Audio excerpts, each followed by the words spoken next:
So it's 2012 and I'm in Belmarsh. It's July. I'm pissed. They've just moved me over from Thameside because we had to go to Crown Court. And Thameside, the jail was nice. Brand new jail.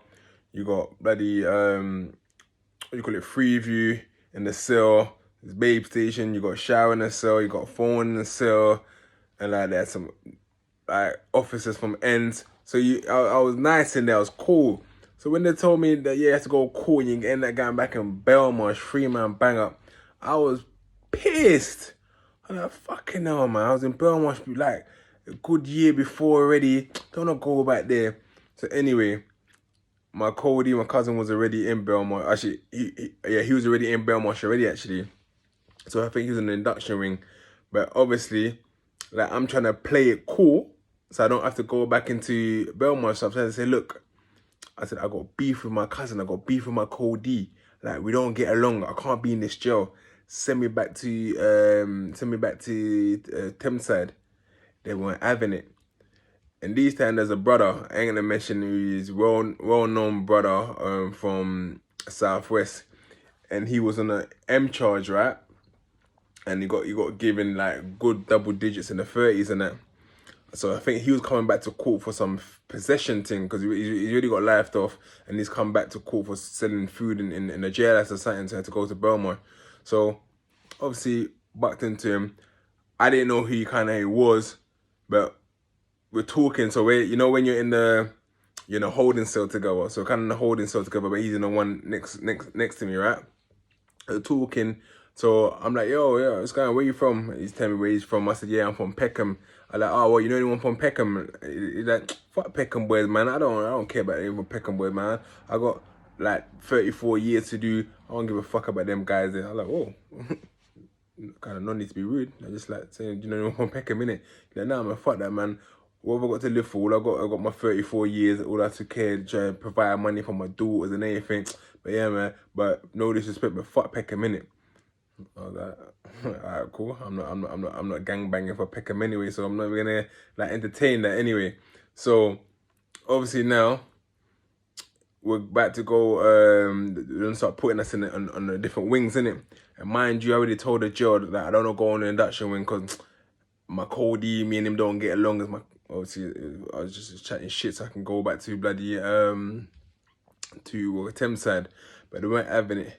And then here the brother with the 34 years, it come to me and said that, yo, come, yeah, you might as well bang up with me, innit?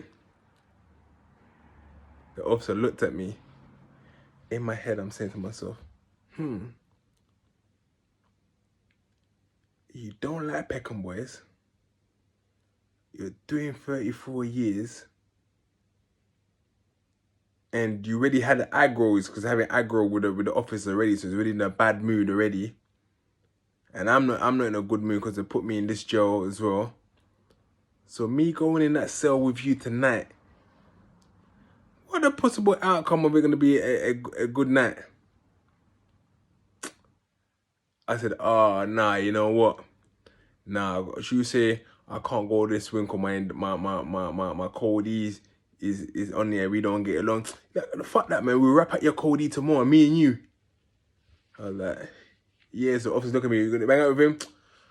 I'm like, Gov, yeah, nah, I'm just trying to stay in this jail and keep out of trouble. I'd rather go back to Thameside. So look, I just rather go to the other wing that you guys gonna put me in. So they put me straight onto House Block 3.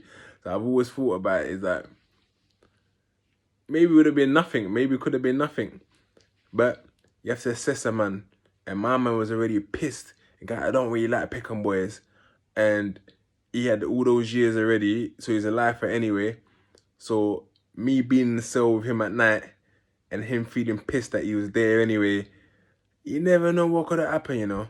So in hindsight, I always think about that. Because that was what, 2012?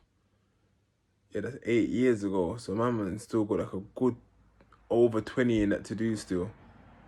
It's mad, man. Now when you think of the different people that that are being lifed off, it's mad. There's another brother as well from He was from Fulton Heath. Fems, he was with us in Belmarsh as well. I remember he got the 25 and a proper cool guy. But again, like when you just think of these sentences, you think to yourself like, whoa. Kind of them man were young as well. Them man were young as well. And I think that's like since what 2012. So them man have been in for 8 years. So they still got quite a way to go. So sometimes I think back of all the lifers that I spent time in jail with and think to myself like, bro, what are they doing now? How far are they into the sentence? Like I think I even told you guys about a guy called Russ who came out of jail, and the next thing I'm hearing he got 32 years. And you think like, oh, Russ, like you was a rapper, proper, like one Rasta guy, like proper cool guy. I was surprised when I see newspaper articles about him. So it's mad. You really have to like think about the whole process, yeah, that you have to go to. Like there's some people catch the bodies by accident, like they just had the knife on them or they just had the gun on them, but the ones that actually go and ride out. Why are you riding out? Yeah, don't you take your time and think, ooh, this might go wrong, you know. We might get bagged for this, you know. Like you have to think about, okay, I'm gonna put my gloves on. What's going through your heart? I remember I used to go and do cash boxes and my heart would be like, bro. The one time, yeah, one time, my cousins told me that, yeah, the barber man has got a move for us, yeah? And the barber wanted us to go and nap some guy. That this guy's got hella money, he says we're gonna go and nap him. And like, my cousin said, yeah, bro, bring a knife. And so I remember having a knife and us like heading there. And then for some reason, the guy calls and no. It's not today, he's not coming down today, he's coming tomorrow. I always think to myself that as well, like, raw. Had we went and gone and done that and my man didn't have it, what would we have done with those weapons to try to get whatever P it was? So sometimes you do the dumbest things without thinking in hindsight. And even just now, I know it's late at night, I was watching the Anelka documentary, right?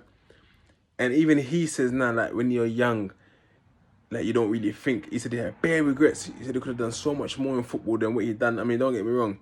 He won a lot of things. He won the European Cup, Real Madrid. He won the Euros with France. He won all these things, right? He won the league with Arsenal and so on and so on, yeah? What's the league with Chelsea as well, yeah? But he says, like, he had so many regrets. Only if you back down, only if you listen to some of the people that's older than him and tell them, give him guidance and advice. Some of you might look at me right now and go, shut up, man. You lived your life. Let us do our thing. Cool. Go and do your thing. But you might be one of these people your other friends will think about, raw, imagine my man's doing life. Because God forbid, there's a kid right now that's in school. He's 10 years old. And this kid's going to be a murderer one day. You guys ever contemplate that? There's a 10-year-old right now, year 5, year 6. He's going to be a murderer one day. That's mad when you think about it, right? He's going to kill someone one day. Because the cycle's going to continue. But don't let it be your child, man. And don't let your child be the victim of that either. Because it's mad. It's actually mad when you think about it. So, again, I say this to say, protect your energies from any negativities. Just keep safe out there. I'm going to put a video up as well, like one of my coaches that coaches our football team. There's a murder that happened outside of his house.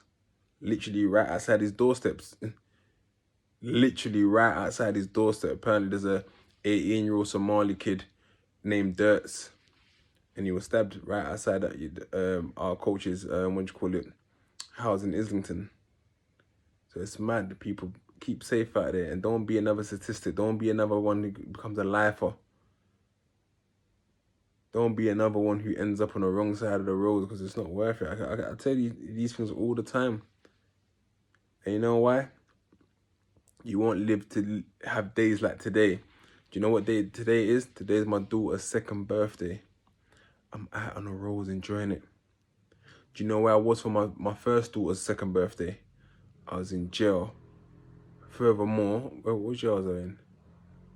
I was in Pentonville on my daughter's 2nd birthday. My eldest daughter. So today's a great day for me. I'm out on road. We're going to the zoo tomorrow. Going to celebrate my second daughter's birthday, her second birthday, in the zoo tomorrow. I'm gonna enjoy myself. But people, be safe out there, man. For man to just get in, it's a muzzle, bruv. It's a muzzle, fam.